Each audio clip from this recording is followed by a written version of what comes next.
And how did Donna Adelson feel about Dan Markel in 2014? She hated him. According to Donna Adelson's oldest son, Robert Adelson, Donna hated her former son-in-law. 41-year-old Dan Markel was a Florida State University law professor who was shot and killed just after pulling his car into his driveway on July 18, 2014. Dan had been married to Wendy Adelson, Donna Adelson's daughter, but the marriage didn't work out.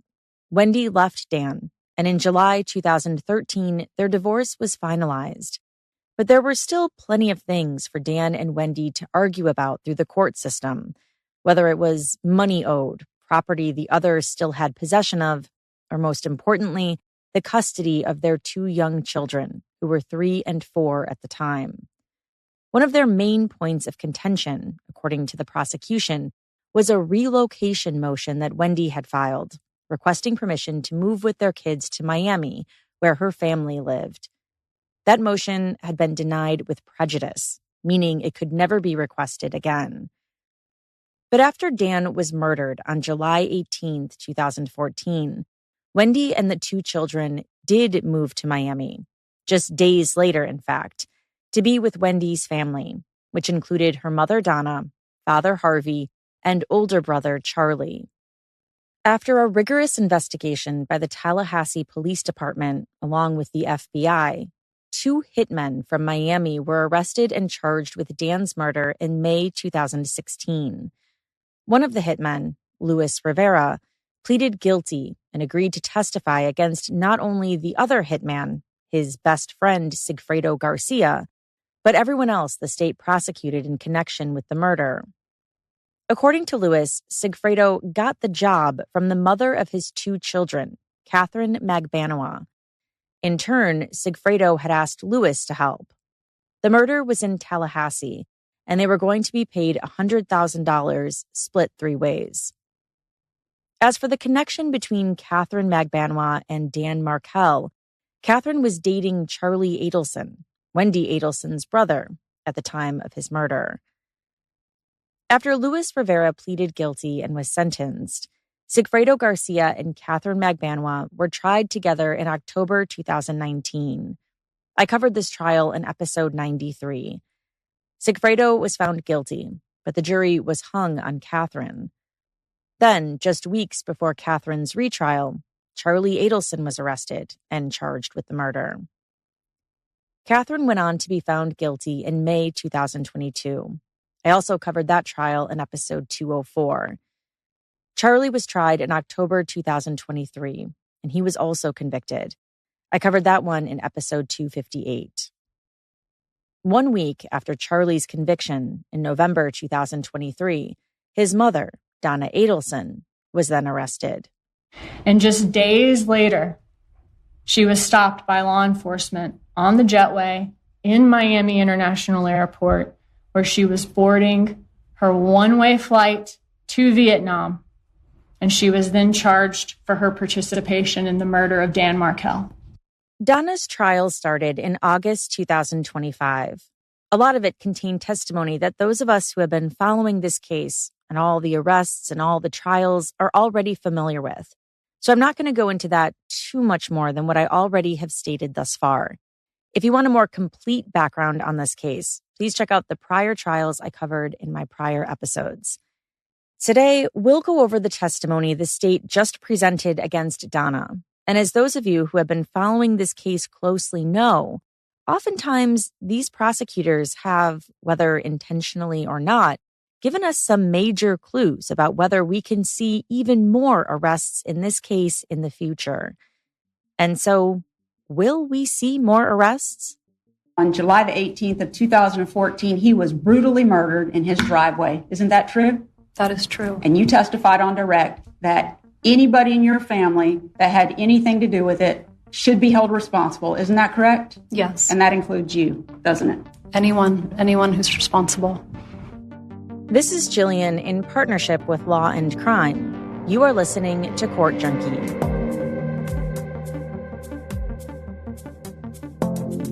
My favorite fashion season is definitely the fall.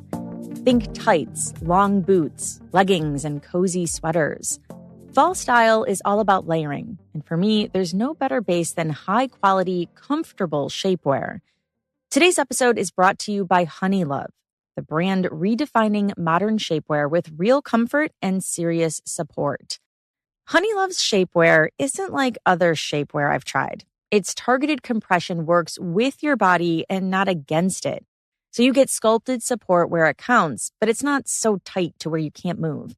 I've worn shapewear before that was so uncomfortable, I swear it even hurt to eat. And with Honeylove, thanks to fixable boning hidden in the seams, it actually stays put. No rolling, no adjusting, no awkward tugging under your layers, no matter how much you move. And their shapewear doesn't look boring. Their pieces are actually lingerie-inspired and look as good as they are effective. Here's the best part. For a limited time, you can save 20% off your entire order with our exclusive link, honeylove.com/court. You can support the show and elevate your fall wardrobe at honeylove.com/court. But wait, one more thing I want to tell you about. May I recommend their Super Power Short, which has a 100% cotton gusset so you can skip the extra undies. Plus, it has a convenient opening in the panty area for super easy bathroom trips, which is very important when wearing shapewear. And the Super Power Short is also a booty lifter. Boost bands on the back of the thigh give your bottom amazing shape. So treat yourself to the most comfortable shapewear on earth and save 20% off site-wide at honeylove.com/court. Use our exclusive link to get 20% off, honeylove.com/court. And after your purchase, they'll ask you where you heard about them. Please support our show, Court Junkie, and tell them we sent you. Experience the new standard in shapewear with Honeylove.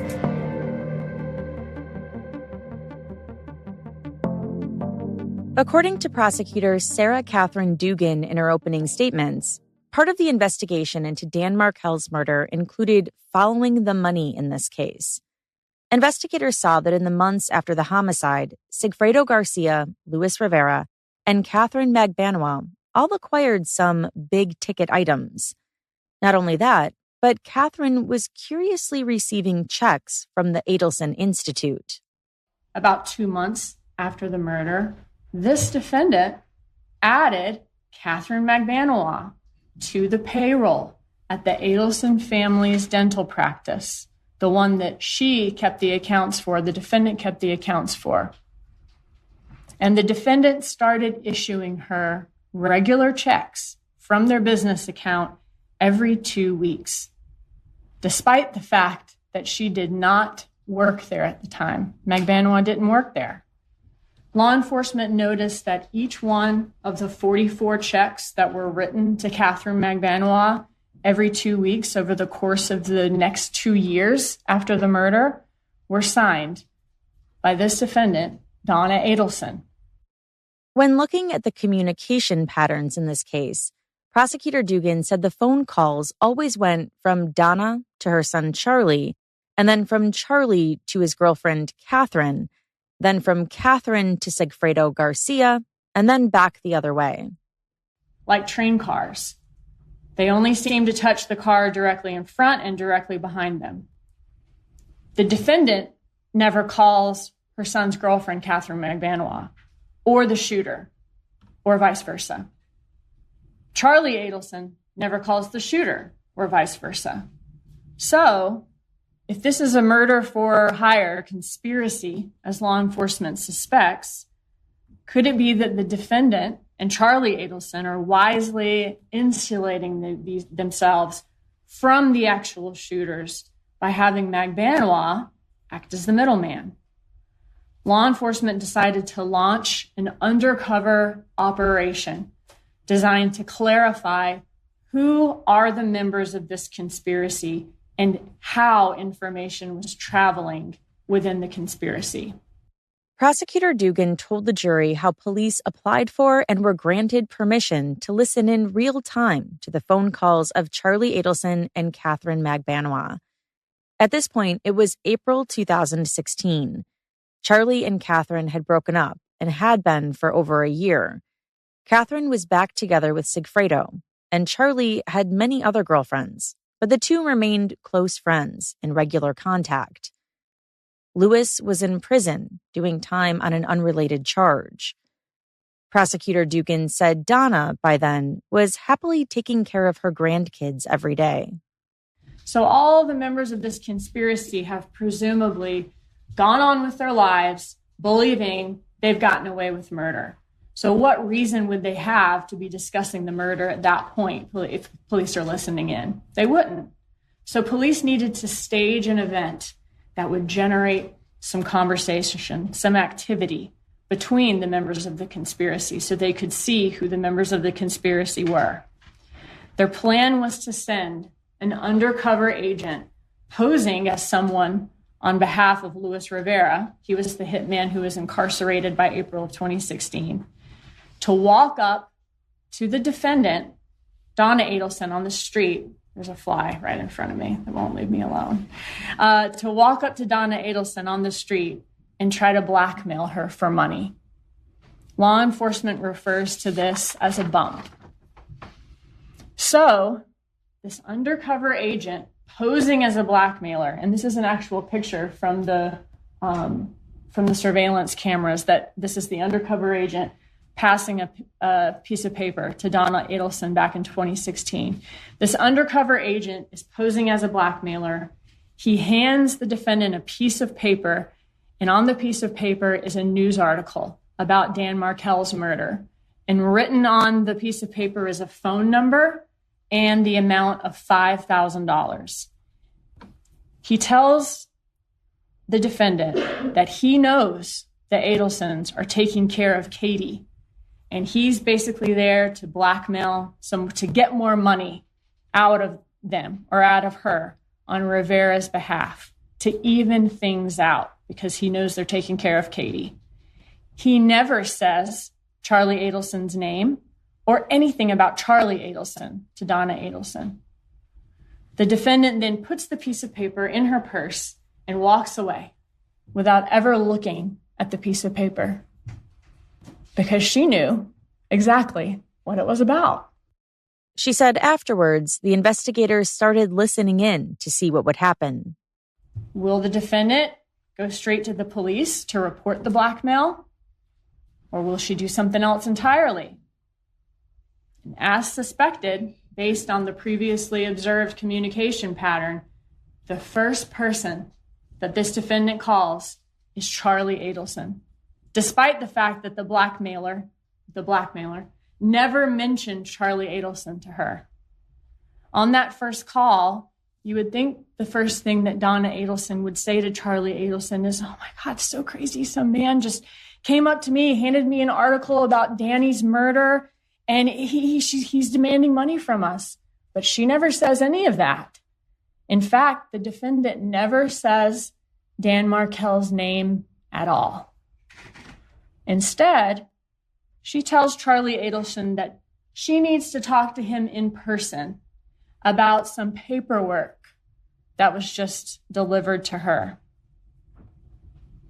She said that it involves the two of us, and that he should know what she's talking about. The defendant and Charlie Adelson continue talking, and she says that he should bring cash to their meeting. And she says, the TV is probably about 5. She said Donna told Charlie that the man who approached her had mentioned an ex-girlfriend, but she never said which one. Charlie Adelson never asked his mom, "My ex-girlfriend? Which ex-girlfriend? He's had a lot." He never asked that, because as the evidence will show, he didn't need to. He knew the TV is probably 5 meant that she was being blackmailed about Danny's murder, where the TV was the alibi, and he knew that the ex-girlfriend in question was the only ex-girlfriend that he had solicited to find a hitman for him, Catherine McBanois. She said afterwards, Charlie immediately called Catherine, none of his other ex-girlfriends. She noted that neither Charlie nor Donna ever called the police to report this extortion attempt. You all will hear the calls between the conspirators, and as you listen to these, you'll notice that they're being very cautious about what they say. It's apparent that they're being very careful about the words they use because they are all immediately suspicious that law enforcement could be behind the bump. Law enforcement could be the person who came up to them on the street and gave her the paperwork. And law enforcement could also be listening to their conversations. She said Charlie and Donna then met up in person, where Donna gave Charlie the paper.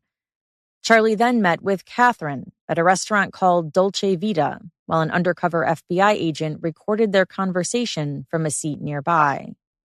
And in the recording, we hear Charlie Adelson discussing whether the man who walked up to his mother could be an undercover police officer, or he could be someone trying to legitimately blackmail them. And if it's a blackmailer, is it somebody who just saw a way to make a quick buck? Or is it another situation entirely, which would be much worse for the Adelsons? Is it actually someone with inside information about Donna Adelson's role in the murder of Dan Markel? And that person could tell police what they know. Charlie Adelson reassures Catherine Magbanua, that if it is the police, that is a good thing. Charlie Adelson thinks that, hey, if it's the police, that means the police don't have enough evidence to charge anybody. They're just fishing for information. And in fact, Charlie Adelson tells her, hey, if they had any evidence, we would have already gone to the airport. Prosecutor Dugan said that at this point, no arrests had been made. After their meeting, Catherine contacted Sigfredo Garcia, and Charlie contacted Donna.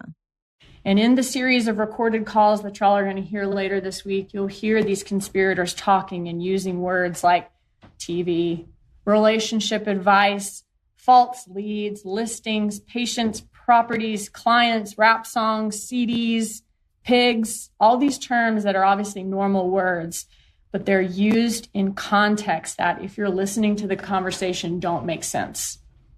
Prosecutor Dugan said that according to Luis Rivera, after the murder, he received money from Catherine. The money was in stacks and was stapled together. During this trial, you'll hear that the Adelson family had access to a lot of cash because their family gave cash discounts at their dental practice. Like if you paid in cash, you would have to pay less than if you paid on a card or check. And they kept the cash that they received in stacks, and they stored it in a safe. Law enforcement also learned from Charlie Adelson's friends that Charlie Adelson had a very unusual practice of keeping his money in these $1,000 stacks that were stapled together, just like the money Rivera received. Prosecutor Dugan told the jury that at first, Catherine insisted she had no knowledge of the murder and that the Adelsons must have gone around her to hire the hitmen directly. After her conviction, she finally decided to testify and admit that she was the connection between the Adelson family and the killers. Magbanua testified in Charlie Adelson's trial in October of 2023 and said that Charlie Adelson wanted to hire someone to kill his sister's ex because his mom was stressed out over all of the problems his sister was having with her ex-husband. Magbanua said Charlie painted a picture that Wendy's ex was this terrible man causing his mom so much stress that she couldn't sleep or eat. Magbanua agreed to help him and ended up recruiting her children's father, Garcia, and also Rivera to kill Dan Markel. Prosecutor Dugan told the jury that within hours of Charlie's conviction in 2023, Donna began to plan to flee the U.S. to a country that she could not be extradited from in order to avoid being arrested for Dan's murder. She said after Donna was charged, police received information from fellow inmates who said Donna was offering them bribes in exchange for false testimony in this trial. They said Donna Adelson promised them money, housing, veneers, prescription drugs, if they were willing to testify that Catherine Magbanua told them a completely different story about the crime than the one that she would be testifying to. She told the jury that Donna conspired with Charlie, who solicited Catherine to get this murder done. And then this defendant paid her with cash, with checks for the job once it was completed. The defendant acted in furtherance of this murder plot that went beyond just thinking about it or just talking about it. And these acts make her guilty as a principal to first-degree murder, just as if she was the one pulling the trigger in the garage herself. In her opening statements, Donna's attorney, Jackie Fulford, praised Dan Markel. She said he worked very hard and that he didn't deserve what happened to him. She said Dan and Wendy squabbled during their divorce, but when the murder occurred, the divorce had been over for a year. On July 31st, when the final judgment was entered, relocation was over. The state told you that. The court denied it with prejudice. She could never raise it again. Nobody was fighting anymore about where these little boys would be. She said on the day of Dan's murder, Donna was working. I want to talk to you now about my client, Donna Adelson. She is a normal person, just like all of us. At the time that this happened, she was 64 years old, married to her husband, Dr. Adelson, a dentist. Now they've been married 54 years. It was somewhere in the 40-year range when this happened 11 years ago.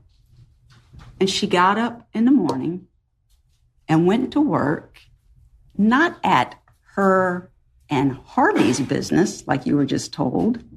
She went to the business owned by her son.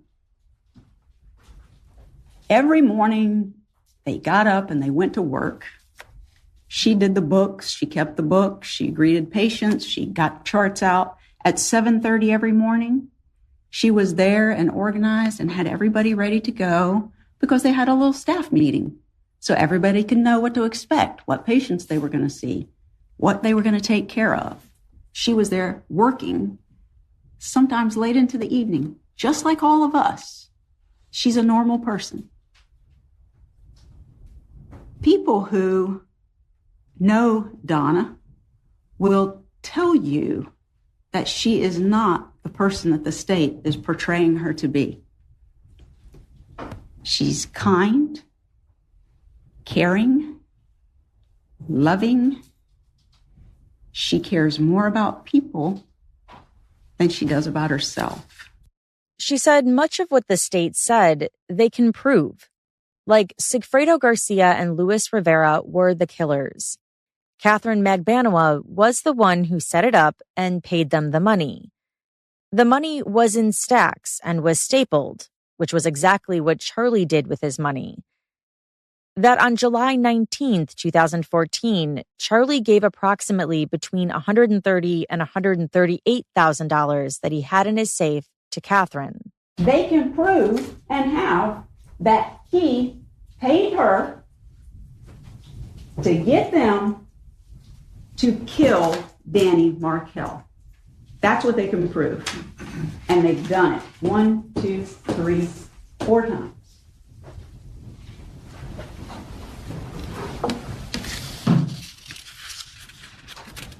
This case is really a lot about theory and motive and not evidence.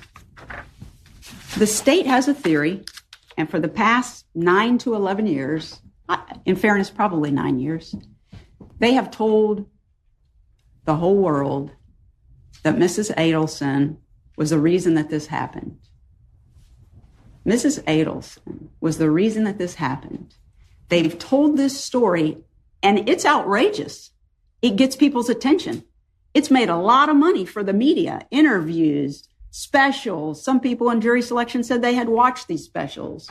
Lawyers on there, investigators on there. They made a lot of money for the media, and it got big attention because this is outrageous, what happened. It is truly outrageous. But what's more outrageous is, without any evidence, only motive and theory, they put her at the top of this pyramid. She's the matriarch. She's the matriarch mastermind behind Danny being killed. And they don't have evidence of that. That's what's outrageous. It's outrageous that he got killed, but it's also outrageous that we're sitting here with a jury and you're going to hear a lot of theory, a lot of motive, and a lot of what they believe the evidence means.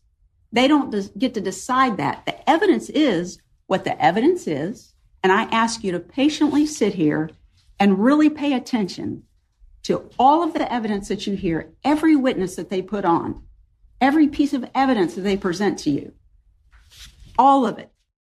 She said Charlie instructed his mom to put Catherine Magbanwa on the payroll at the Adelson Institute, and she did it. It was his money, not hers, she said. She told the jury there's no evidence that Donna was involved in Dan's murder.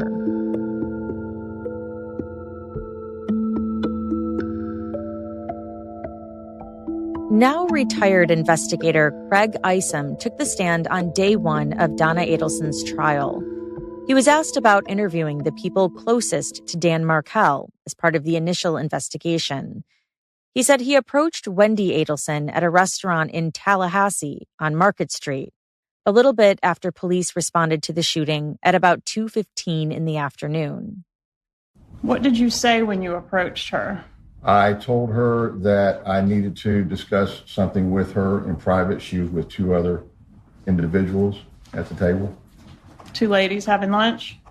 Three total, yes. All right. And when you told her that you need to speak with her, were you wearing police insignia? Did you identify yourself as law enforcement? Immediately before I identified myself and said that I was there for the purpose of speaking with Wendy Adelson.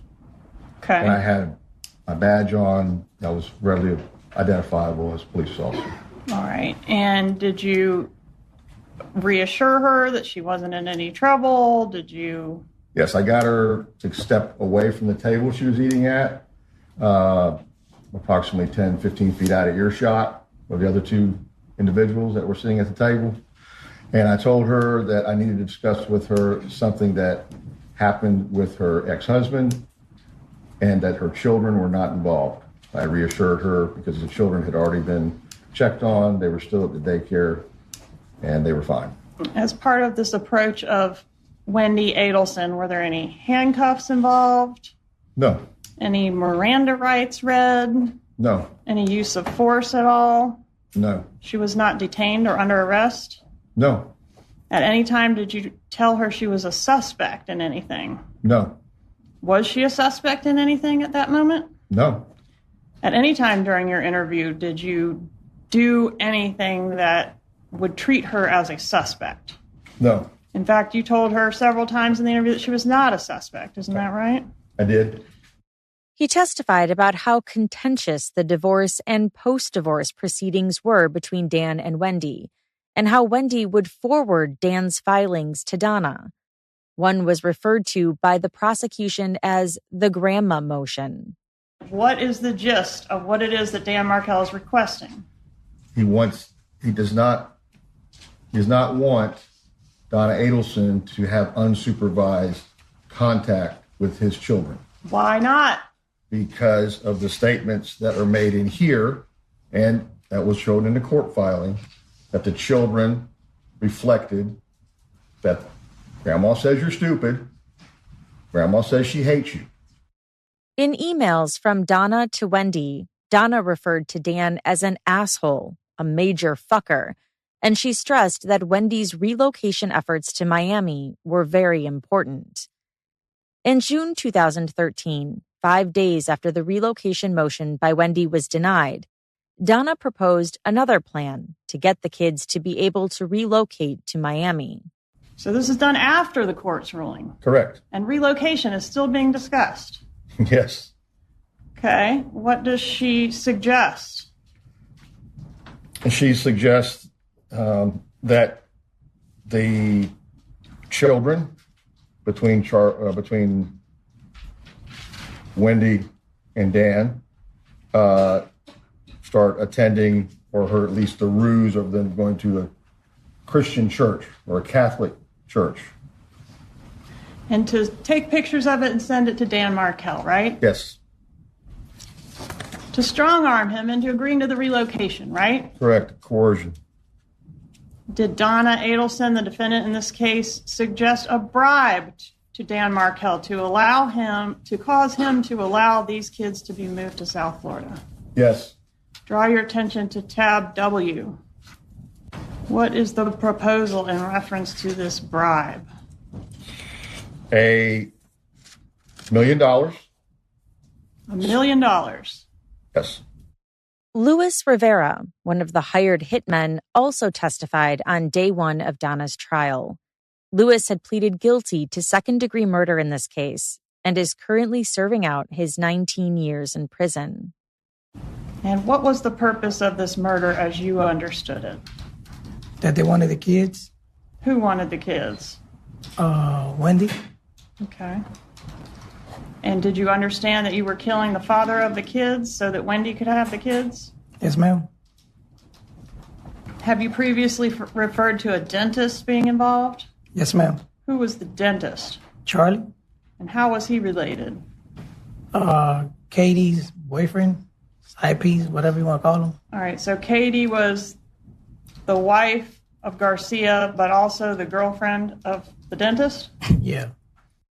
He said he never had any contact with any member of the Adelson family, that everything went through Katie. He said he knows nothing about that family, and that Katie was the one who got them the money.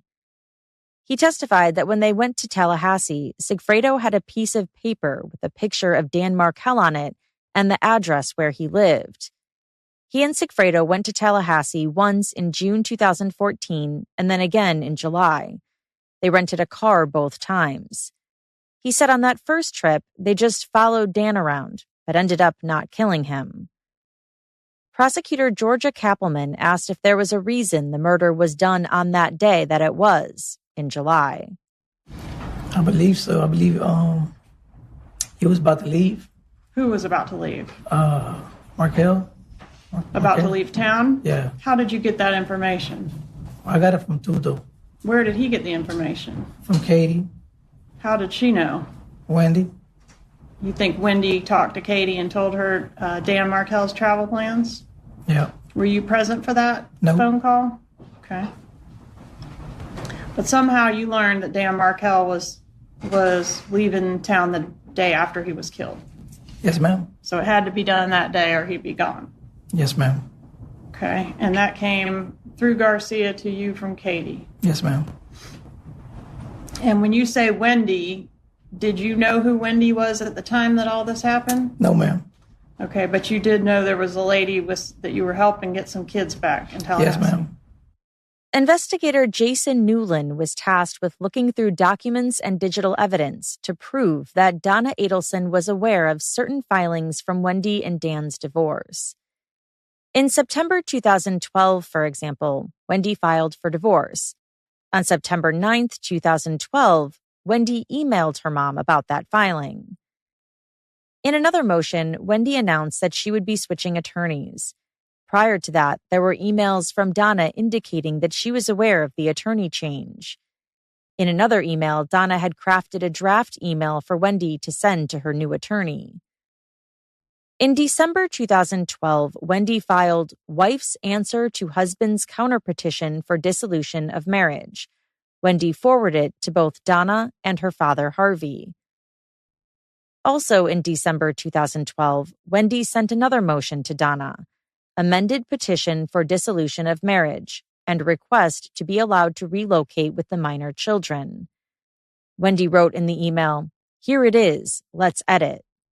And does Wendy cut and paste mom's questions and then send them to the attorney as her own questions? She does. Okay. And then does she, upon getting a response from the lawyer, does Wendy send the lawyer's answer on to her mother? She does. A few months later, the motion was filed. Investigator Newland testified that Donna emailed others about Wendy's filings, even commenting how she was in Wendy's kitchen at her table, working on her response to Danny's response to her relocation petition. At another point, Donna's deposition was being sought in the divorce. She and Wendy emailed back and forth about it, and Donna wrote, "Wow, he is such a royal jackass. How smart are you to get rid of this piece of shit? Arg." Another email from June 2013 from Donna to Wendy talked about Dan's travel. "Hi, honey. So here's the info I had for travel since Ben was born. And there's a list from 2009 travels, 2010 travels, 2011 travels, 2012 travels that Donna Adelson would have sent to Wendy Adelson, reference Dan Markel's travel." So what's the purpose of documenting Dan Markel's travel? Essentially to say he was absent most of the time. I'm going to object to the investigator offering his opinion. Overruled, the investigator may answer these questions based on his review of these documents and investigation in this matter. You may continue. Specifically outlined in detail by Donna Adelson and present in Wendy's filings that Dan traveled too much to be a present father. Correct. And in support of that, does Donna here send Wendy a detailed accounting for every trip that Dan Markel has taken since the birth of their first child? It does. And we don't know how it is that she came to possess this information, or do we? She kept track of a lot of things. Okay. Wendy's relocation petition was officially denied on June 20th, 2013. Does the defendant acknowledge that this relocation order has come down? She does, in an email to a friend. When is the email sent? June 24th, 2013. So just 3 days after the filing of the order? Correct. And what does she say to the friend about losing relocation? Unfortunately, after paying a lawyer $600 an hour for 10 months of case preparation, the judge listened to Wendy testify for 1 hour. I'll do this. The judge took a break and asked one question. "I'm not hearing about any physical abuse by the father. Has he been pulling out their toenails?" When Wendy said no, the judge said, "Well, I've made up my mind. No physical abuse, no relocation." Outrageous. So at the moment, she will not be allowed to relocate. At the moment. At the moment. All right. How does she conclude that email? Anyway, if I sound angry, it's because I am. We're all very upset and cannot believe the outcome. Sorry I didn't mean to respond this way, but I'm beyond angry. On June 25th, 2013, Donna emailed Wendy, "Just like it says on your necklace, never, never, never give up." She went on to say, "It's time for action." It's time for action. It's time to take control of your life and not let Jibbers think he's just won anything by having you remain in Tallahassee, 8 hours away from the only family you have, and lose out on what will be a job that will afford you and your children advantages that they will never otherwise be able to enjoy. Let's show this F what will make him absolutely miserable. Fast forward, however, the rest of your life, and consequently Dad's, mine, and yes, even Charlie's, will be affected by how well you can perform or act before July 31st. You can be a good actress when you want to. I've seen you in action. You need to put on the performance of your life. Jibbers hasn't beaten the Adelson family yet. You have a very strong family behind you. Dad and I have done everything we can to try to help you for the last 10 months. Now it's time to help yourself. Fast forward. If you can put these actions before everything else this next month, and you know that you've only got the kids a limited number of days to do this, we believe that Jibbers will be saying, "Stop this," and you'll be telling him, "You wanted me in Tallahassee? My children are going to fit in this Bible Belt. They're going to church every time I have them. I'm having them privately tutored at home to get them caught up for Sunday school classes. Tell him that you've got a new outlook on life and a new hope, and you'd like to go to heaven. Perhaps he would like to join you and the boys at church."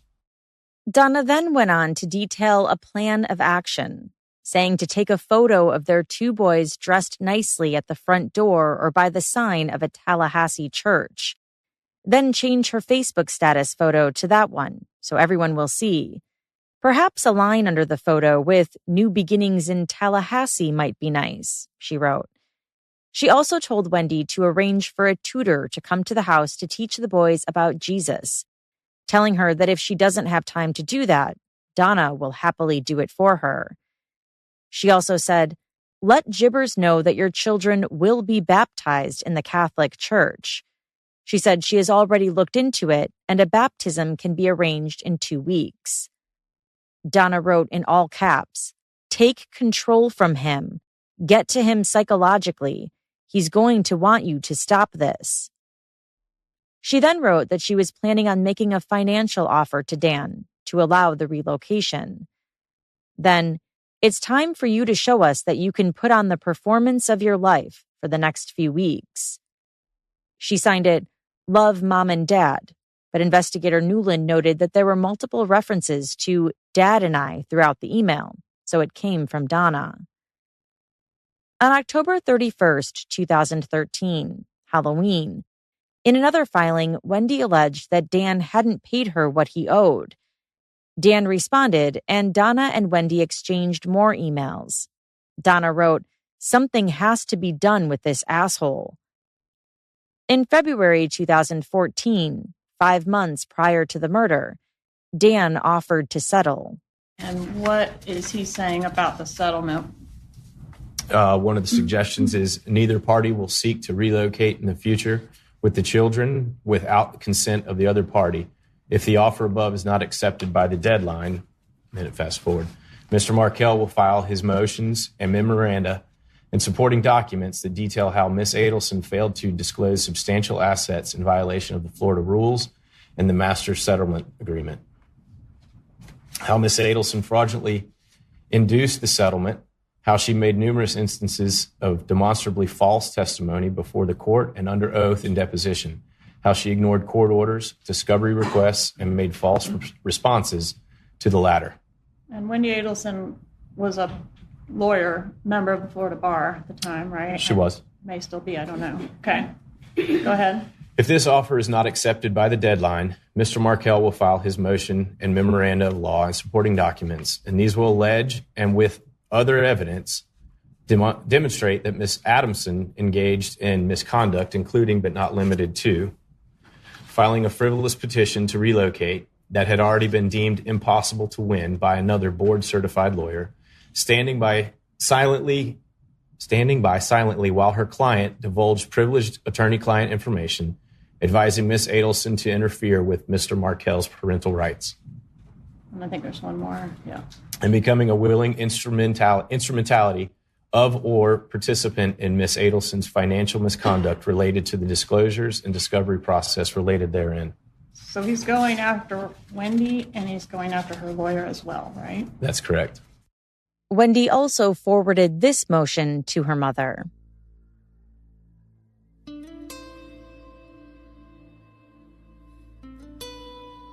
Please state your name and spell your name. Wendy Adelson, WendyAdelson. As she had done in each prior trial involving the murder of her ex-husband, Dan Markell, Wendy Adelson testified at her mom's trial under limited immunity, meaning that anything she said couldn't be used against her in the future. She was asked if her divorce from Dan was a contentious divorce, and she said yes, it was. As for why she wanted to relocate, she said she got a better job offer in South Florida and that it would be more stable for her. Did you consider the worst case scenario to be that you would end up stuck here in Tallahassee if your petition was denied? I don't know. I mean, at the time, I may have felt that way. Okay. Might you have sent an email to a friend on March 24th of 2013 indicating, quote, "I do fear that the worst case scenario that could happen is that I will be stuck here in Tallahassee"? It's possible that I sent that. Prosecutor Kappelman asked her if Donna was the dominant force in their household. Wendy said both of her parents were equally strong in their parenting. Okay, did you previously describe this back in 2013 that your mom was the dominant force in the household? If you need to refresh, it's tab 97. Okay. Yes. You did say mom was the dominant force in the household. Yes. Did your mom ever try to micromanage your life? Yes. Your career? I don't know about my career. I chose to be a lawyer. It wasn't a very popular choice in my household. Yes, and there were different types of areas of law that she would have preferred you practice. Do you agree with that? I actually think they were really proud of what I was doing. Not to suggest she wasn't proud of you, but she was encouraging you to pursue a different type of law that would be more lucrative. Do you remember that? I do, yeah. And what about your dating life? Did she meddle there? Yes. Did she create a dating profile for you on Match.com? I don't know if it was Match.com, but I do remember a dating profile at some point. That she created for you? I didn't use it, but yes. And conducted searches for men in the Miami area and sent them to you? I think this was when I was living in D.C., maybe. Prosecutor Kappelman pulled up an email from January 2013, where Donna wrote, "Okay, honey, so you think I'm nuts, but when you get a moment, check out some of these whom I've pre-screened for you." Then she listed 6 profile names from a dating site. She wrote, "Just sharing some interesting possibilities. After all, you're going to be in Miami here and there. Why not see what's out there? Give it a look at least, for me. Love you, Mom." Did you ever feel like your mom was walking all over you? I don't remember feeling that way. Okay, what about specifically regarding this divorce? I don't. I mean, I had a really good attorney and I was making the decisions I wanted to make. Okay. And did you, back in April of 2013, tell a friend that you were trying to find a way to coexist with your mom that didn't feel like she was trampling your autonomy? I'm sure I said that in 2013. How did your mom feel about Dan Markel in this time frame, 2012 to 2016? And I think I think a lot changed between 2012 and 2016. So I think her feelings about him changed over time. Okay, and what about in 2016? Did she hate Dan Markel? No, not in 2016. What about 2014? Did she hate him then? No. Did you say do you remember giving a law enforcement interview in reference to this case? Yes, I remember. That was the same day that Mr. Markel was shot, correct? Yes. Okay, and did you say in that interview for court and counsel, I'm referring to page 288, lines 24 through 289, line 1, quote, "My parents have more reason to dislike Danny than almost anyone else"? At that point, I was sitting with law enforcement for 6 hours and had just been told that Danny had been shot. So I was in shock and I was trying to help the police think of anything I could possibly think of that would be helpful. And are you suggesting that after 6 hours you became fatigued to the point that you started saying things that weren't true? No, I didn't say anything that wasn't true. I just was in shock. I just kept talking and talking and talking.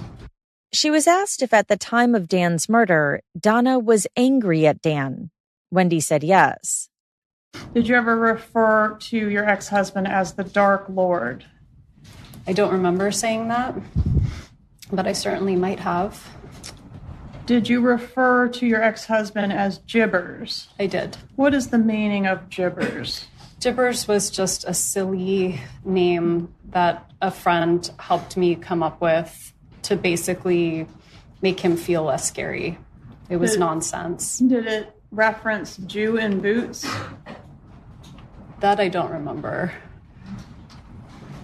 It wasn't a friendly name, right? It was a silly name. Did you ever say that you hated Dan Markel? I don't remember saying it, but I certainly could have. Tab 31, please, to refresh your memory. I said that I hate him in this moment. Okay. And did you say in that email, that same email, quote, I hate my children's dad? I did. And do you agree that email was sent approximately 15 months before Mr. Markell was murdered? It was in April of 2013. She agreed that she called Dan an emotional terrorist in December 2013, 7 months before his murder. And tab 35, in June of 2014, did you say of your ex-husband, I hate him so? I did write that. And that was approximately 3 weeks before Mr. Markell was murdered, correct? Yes. She was asked if when she left Dan, he threatened her in the pleadings with federal kidnapping charges for taking the kids. She said yes. Was Mr. Markell seeking to depose your mother as part of the divorce proceedings? I don't remember that. What about your brother, Charlie? Did he care about whether you moved to South Florida or not? I think so. I mean, I think he would have liked for me to be closer to him and have the kids closer to him. Would it have been okay with him if you had made a decision to stay in Tallahassee? I would have imagined so, yes. And after the relocation motion was denied, you were kind of like, well, maybe I have to stay in Tallahassee. Wasn't there at least a moment of that for you? I mean, it wasn't maybe. That was the court's decision, and I respect the court's decision, and, you know, I would make the best of it. What about Charlie? Was he outraged by the court's decision? I honestly don't remember him being outraged. But to your mom, it was a big deal. My mom was really upset. Yeah. It was described by your mom in several places as like a life and death proposition. Do you agree with that? I think my mom thought my life in Tallahassee wasn't good. She was asked if it's true that she would never have left Dan if it wasn't for her mom. She said no. Did you ever write that you would have never left him without your mom's suggestions? I don't remember saying that. Please refer to tab 41 and see if it refreshes your memory. I do say here I wouldn't have done it on my own. Okay. Did you specifically reference your mom? I say my parents and brother's suggestions and support. Okay. She agreed that Donna was extremely concerned about Wendy and Dan's kids' well-being due to Dan's religious practices. She testified that she was never going to do any of the suggestions Donna had sent to her after the relocation was denied. Do you remember her imploring you to put on a good act? I do. Did your mom, I don't know, do you have any acting training? No. Do you know why your mom would Google how to teach an actress emotion? I don't know. Did she ever share with you or forward you any tips on how to bring emotion or fake emotion? Not that I remember of any kind. Prosecutor Kappelman asked Wendy about the motion she filed on Halloween 2013. The day that you filed that motion to enforce the marital settlement agreement and hold Dan Markell in contempt. See if I can find that. What was the date of that filing? It looks like it was October 31st, 2013. Was that the same date that you backed out of the contract to buy a house here in Tallahassee? I don't remember if it was the same date, but at that point I didn't have the money I needed to buy the house because Danny didn't pay what he was supposed to. Okay, but you don't remember which day you backed out of buying the house? I don't. could it have been the same day that this was filed? Halloween of 13. It may have been. Okay, and was it Charlie, your brother, who talked you out of buying the house? No, I didn't have the money to buy the house. So you don't remember him discussing that with you? No. Okay. And did your mom have a position one way or the other on whether you would buy the house? I don't remember.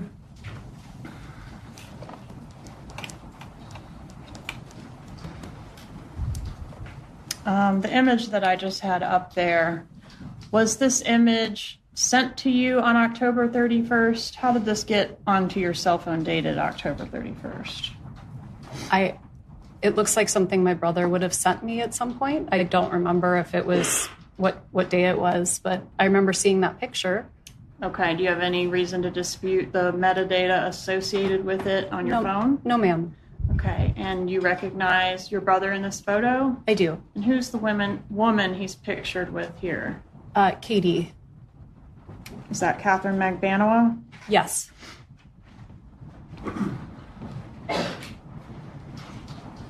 So did your brother at any time send you this picture? Not at any time.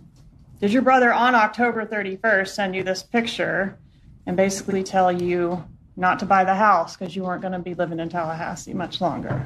I don't remember him ever telling me not to buy the house or that I wasn't going to be living in Tallahassee. I really wanted to buy that house. Wendy was asked if her mom moved in the spring of 2014. She said she doesn't think so. Do you remember your parents signing a lease at a place called the Continuum? My parents were spending some time there on the weekends, but they didn't move until 2015 when I was clerking for a judge at that time. All right, so they signed a lease to have sort of a weekend property.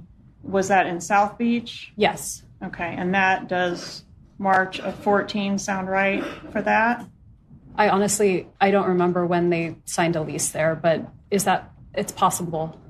Well, when you ultimately left Tallahassee, which we'll get to, did you go to live at the Continuum or at Coral Springs or somewhere else? In Miami at the Continuum.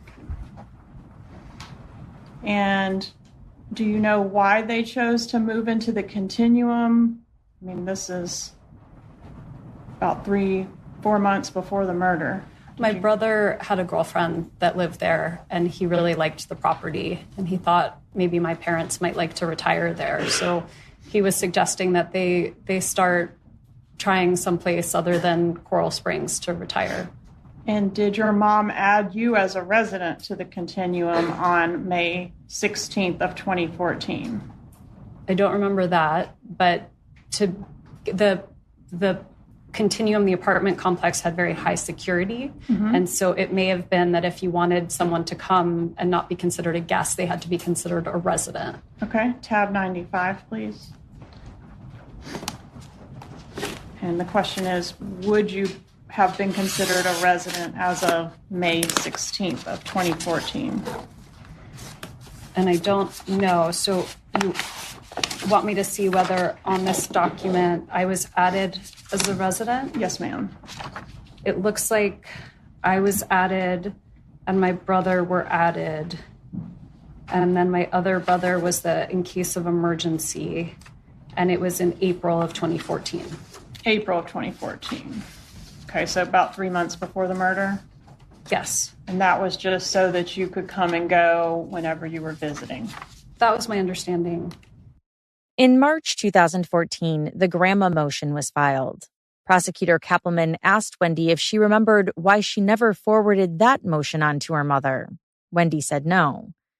Prosecutor Kappelman then displayed an email from Donna from around that time frame where Donna said she was coming up to Tallahassee.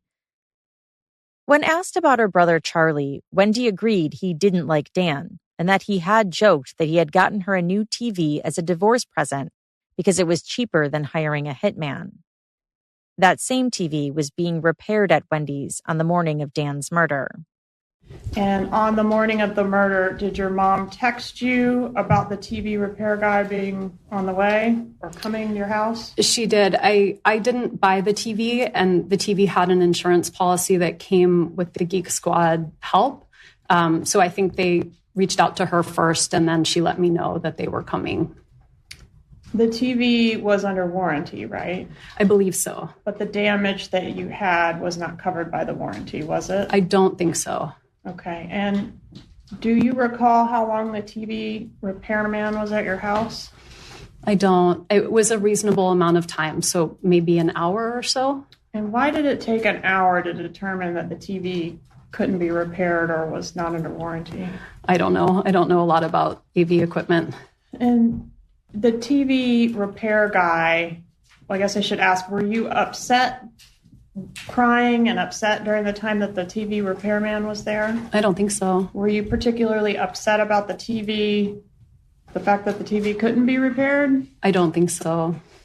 Okay, so the TV guy, to your recollection, didn't actually do anything. He didn't fix the TV, didn't take it away, didn't bring you a new one. No.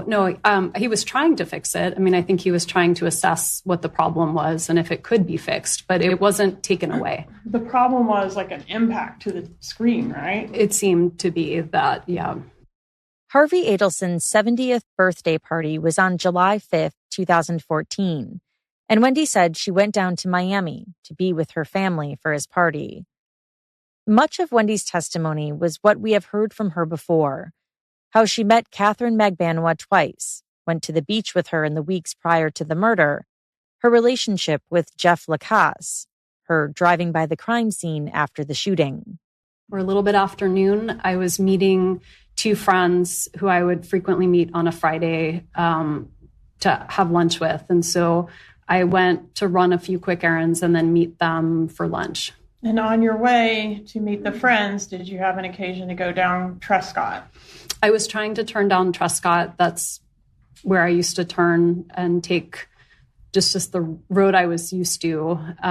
But there was yellow tape up.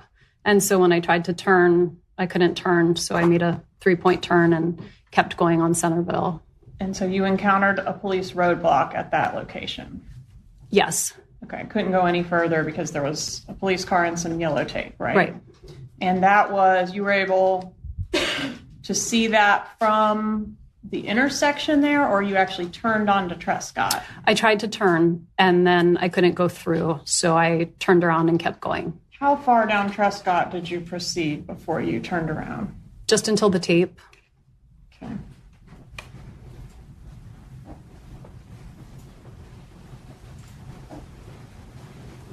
Which one of you or your ex-husband had the kids the night before he was killed? The night before, they were with Danny. All right. So it was his responsibility to take them to preschool that morning? Yes. Who was supposed to pick them up from preschool that day? I was supposed to pick them up. Had you talked to Dan Markell or your children that morning before you encountered the roadblock? I hadn't talked to the boys because I wouldn't have talked to them, they didn't have cell phones, they were little. So I only would have spoken to them if I had gone to the preschool and seen them, but I didn't do that. So I hadn't talked to the boys. I'm sorry, what was the second part of the question? How about Dan? Did you speak to him that morning? We didn't. We had plans to talk. We had traded some text messages and emails, and then I called him and he didn't pick up, and that was the last contact. Did you attempt to call Dan Markell when you encountered the roadblock? No. Did you attempt to call your kids' daycare after encountering the roadblock? No. Did you notify anyone that you observed the roadblock? I was talking on the phone at the time, so I may have said to the person I was talking to, I'm trying to drive, but I have to turn around, hold on. Okay, that was probably a bad question. Did you attempt to investigate in any way or ask anyone what the roadblock was about? I wasn't concerned about the roadblock. She was asked if she knew that Dan was scheduled to leave town the day after he was killed. I don't remember if he was scheduled to leave town on Friday afternoon or on Saturday morning, but I know that he would go to New York every time he had a chance, and I think that was where he was going. But I don't know when he was leaving. Okay, if you'll take a look at not the binder we've been using, but the other binder, should have your law enforcement interview on the front. Okay. And I would just ask you to review page 159, lines 10 and 11. Sorry, when he had plans to be out of town. He was leaving on Saturday.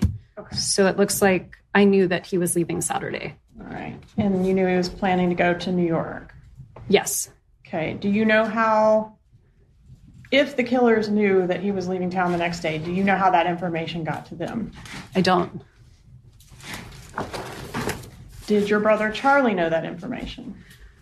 I don't know knowledge? if I don't know if he knew that information. Did your mother know that information?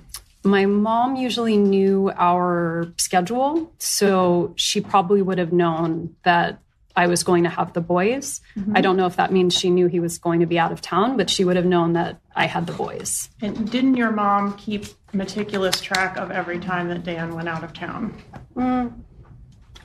Maybe just in the sense that if Danny was out of town, she thought maybe I needed extra help or something. Mm-hmm. So yes, probably. And when that became an issue in the divorce, she was able to send you a record going all the way back to 2010, a couple of years of every single date he was out of town. Do you remember that email? My mom never switched over to like a Google calendar. So she would keep very meticulous, like a calendar of all the things she had to do. And so that was just her way of keeping track of everything.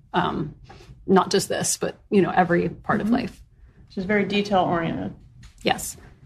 Even regarding things that aren't necessarily her business, or do you think that Dan's travel plans were somehow her business? I think only to the extent that it impacted whether I had the boys or whether they were coming to visit or what that looked like. Okay. She agreed that Dan left her a voicemail that morning, telling her that he was going to be at the gym between 9:15 and 10:30. They were trying to touch base that day to talk about the kids' schooling. She also agreed that she talked to Charlie that morning. She reiterated her prior testimony that it was to discuss whether it would be worth it to get a new TV or not. Prosecutor Kappelman asked her if she could definitively tell the jury that she didn't tell Charlie then about Dan's travel plans in that conversation. She said she can't say for sure, but that she doesn't see why she would have brought it up. She was in the car with her parents and kids within 48 hours of the murder, on her way to South Florida, when investigator Isom called her. She said she talked to him for a while, and then the call broke up. Was it like you're breaking up? I told him I was having a hard time hearing. But were you faking that, or was it really breaking up? I was not faking that. And did you send your lawyer to him after that, shortly after that? I told him he could talk to my lawyer. He never followed up. She agreed that she officially changed the kids' last names to Adelson about a year after Dan's death. On July 3rd, 2014, invitations for Harvey's 70th birthday party went out. Wendy testified that she wasn't sure whether she helped her mom send them or not. In the invite, Wendy's and Dan's sons' last names were noted as Adelson. Immediately after Dan's death, with the school activities, the kids' names were also listed as Adelson. Wendy testified that neither she nor the kids attended Dan's funeral. When was the last time you spoke to your mother, Donna Adelson, as we sit here today? November of 2023. Okay. And so she hasn't given you any information or advice about how to testify in court, has no, she? Ma'am. No. What about, you did offer testimony in November of 2023 as well, right? On a related case? Yes. Okay. October. And did your mom, when you spoke to her in November of 2023, offer you any advice or thoughts about how you should act or behave or what you should say in court? Yes. She did? She did. And what was that? I can't tell you I remember exactly, but she was hoping I would be supportive of my brother. Okay. And do you know what her thoughts were afterwards? I do. Okay. And what were they? She was devastated. She didn't feel you were supportive? No.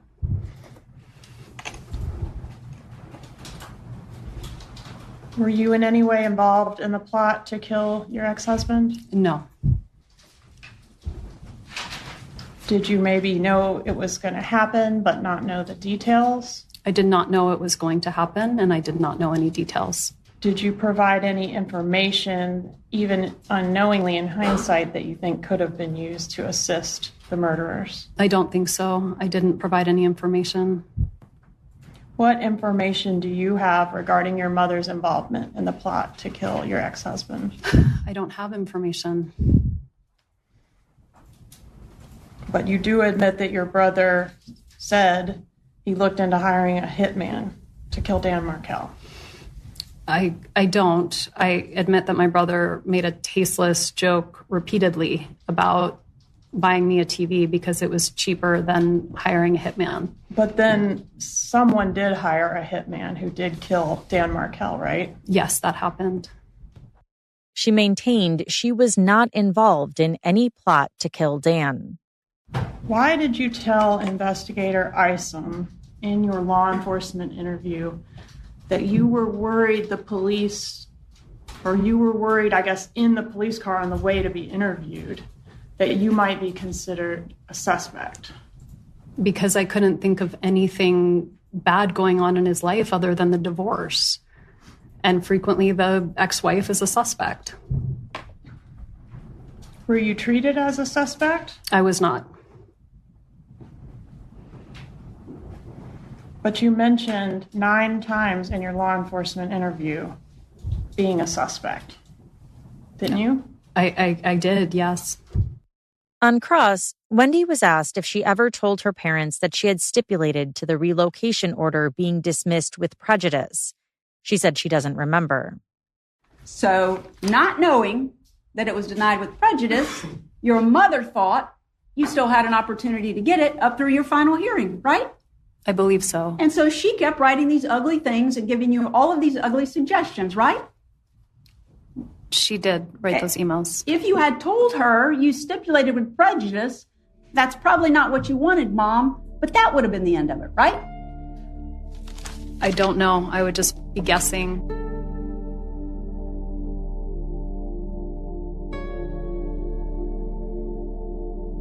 Donna Adelson's oldest son, Robert Adelson, testified that he currently lives in New York and has been an ENT for about 20 years. He described his mom as more on the controlling side, which was opposite of his dad. He said she had fixed ideas of what she wanted her kids to do, and if they went along with that, things were fine, and if they didn't, things were not fine. He said he remembered in 2012 Charlie taking control of the Adelson Institute, and then Harvey buying it back in the fall or winter of 2015. You mentioned Donna Adelson doing payroll at Adelson Institute throughout your life. If someone were to ask Donna Adelson, or if someone asked Donna Adelson to do something, is she the type of person that just snaps to it, or does she have some questions first? Overall, this is not a judge motion limiting. You may answer the question. No, I don't think she would just snap to and do what someone told her to. Okay. Is she the type of person who's going to have some questions if you ask her to do something? I think she would definitely have some questions. Okay. He said Donna liked Dan prior to the divorce, but afterwards, she hated him. Did Donna Adelson ever talk to you about Wendy and Dan Markell's divorce? Some. I mean, the phrase that sticks in my head is that Danny was depoting Wendy to death. I wasn't involved with, all the various motions. I remember that phrase. I remember there being a lot of, court motions back and forth. But I remember that phrase. I remember, some complaints about like very long either mediation or depositions that Wendy had to endure. Okay. So this is Donna saying Wendy's having to go through these things. Yes. Okay. And she's telling you about it. Yes.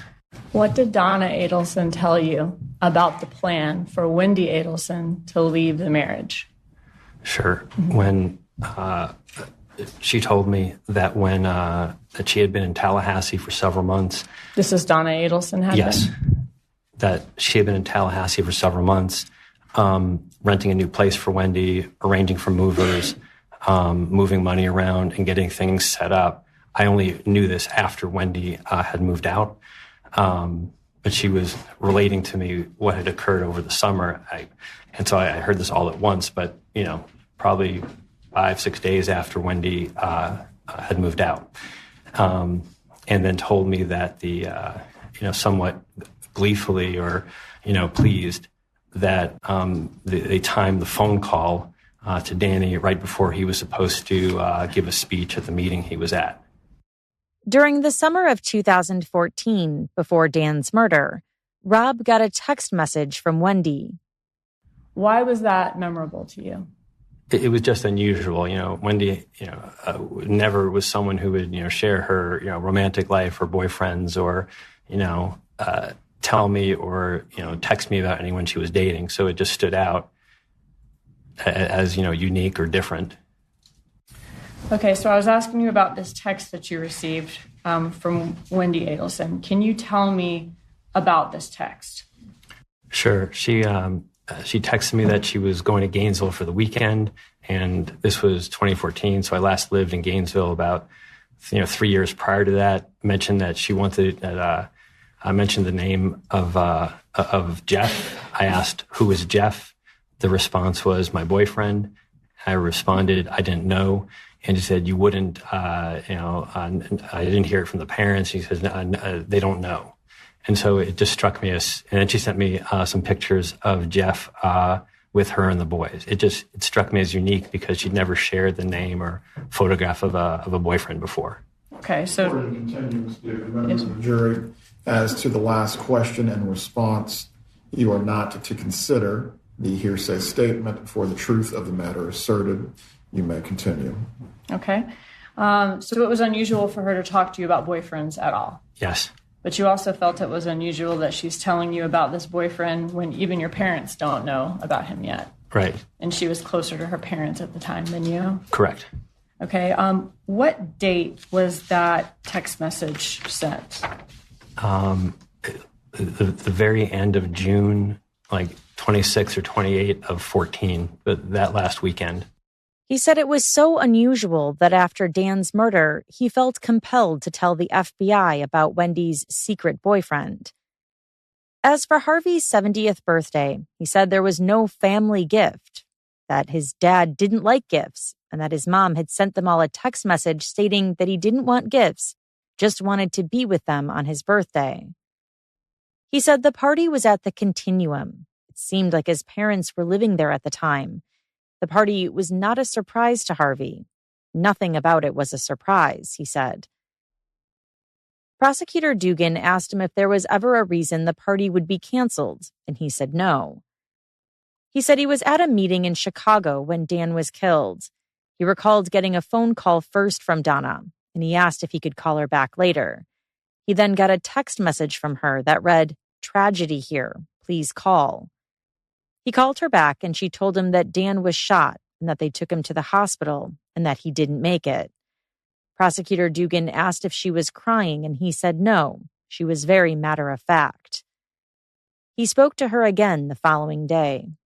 So the only really other time that I spoke with him that weekend, I was in the airport going home, like Sunday afternoon, so it was definitely the next day. And it was the first time I could actually have any kind of conversation. And, one of the things that she told me is, it bothered me, but I didn't have any other details about. But she said that, someone went to the front door and said, "Are you Dan Markell?" and then shot him.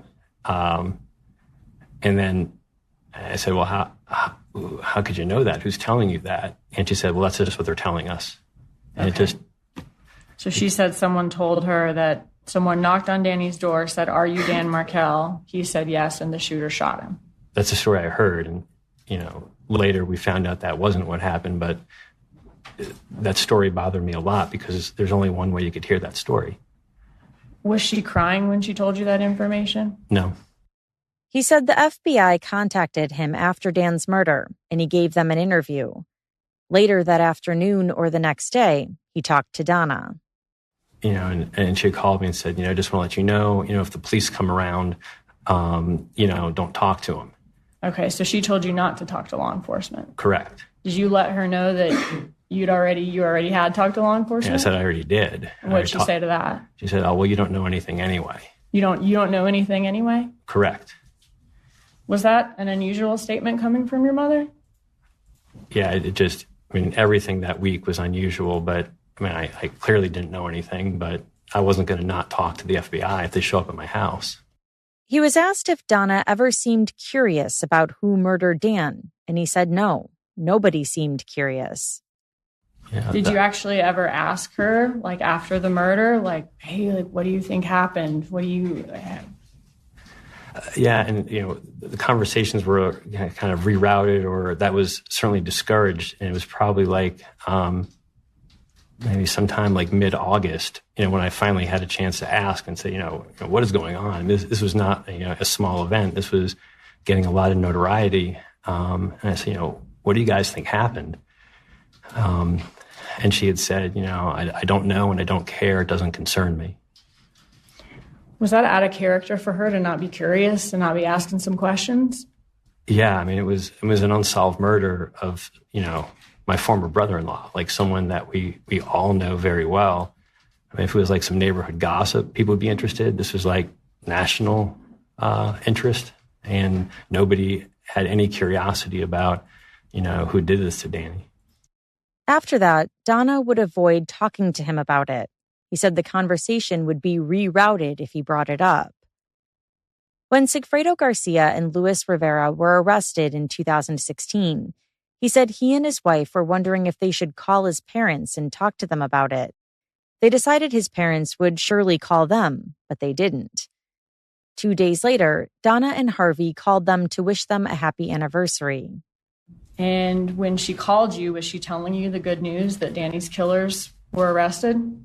No, just called us for anniversary, and wished us well and had some small talk for a bit.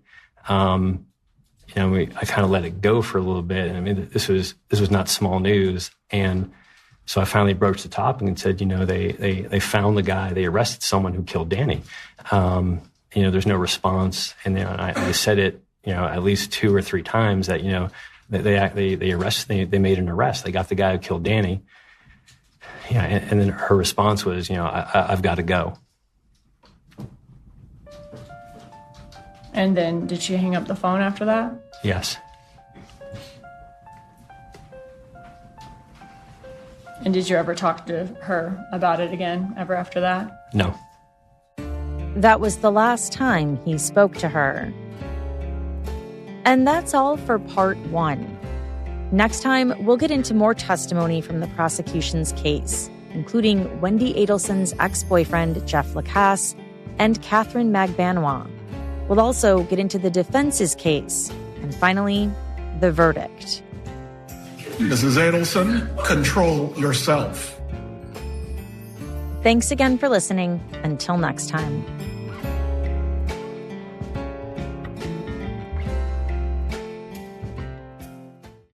This September, CBS hits are streaming free on Pluto TV. I'm coming in hot. For this month only, you can watch full seasons of the CBS shows you love. From the courtroom drama of Matlock to the heroics of Fire Country. Go back to where it all began in NCIS Origins, or watch the hilarious hauntings of ghosts. All for free. Full seasons of the CBS shows you love. This month only on Pluto TV. Stream now, pay never.